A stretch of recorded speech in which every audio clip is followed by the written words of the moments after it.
It began with a feeling, a strange pull I couldn't quite explain. Every night, I found myself in a dark, endless field. The grass swayed under an unseen wind, and the sky above was a hollow void. In the distance, a single light burned, soft and unyielding like a star. I always woke up before I could reach it. Every time. At first, I brushed it off as just an odd recurring dream.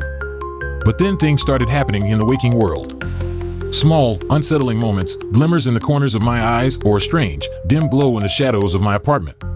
My phone would vibrate in my pocket with notifications, but when I checked, the screen was empty, as if nothing had happened. One night, as I lay in bed, I saw it. The light from my dreams, right there in the room. It wasn't intense, just a soft, persistent gleam hovering near the corner. My pulse quickened, and I froze, unable to tear my gaze away. It didn't move, didn't flicker, but it was undeniably there, as though waiting for something. I tried to tell myself I was imagining it, but the cold sweat on my skin told me otherwise. I didn't sleep at all that night.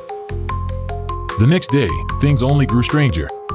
Objects around my apartment began to move. My keys weren't where I left them, a picture frame had turned upside down, and my favorite mug was cracked down the middle.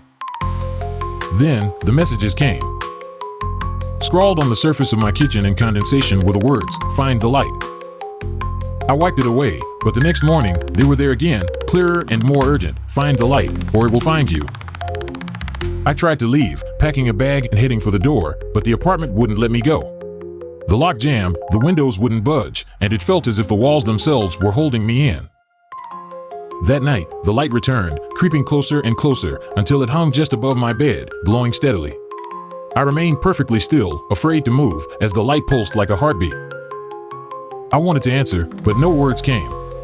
My throat closed up, and all I could do was stare as the light grew stronger, enveloping the room in its brilliance. The world around me vanished. When I woke up, I was standing in that vast field again, the cold, damp grass pressing against my skin. The light was right in front of me now, blinding and unrelenting. A figure emerged from it, tall and indistinct, a shadow shaped like something that shouldn't exist. It didn't speak, but I felt its presence, heavy, suffocating, reaching into my mind. Then, it stretched out its hand toward me. I jolted awake in my bed, gasping for air. The light was gone, but the words on the mirror had shifted. "You found the light. Now it's your turn to guide."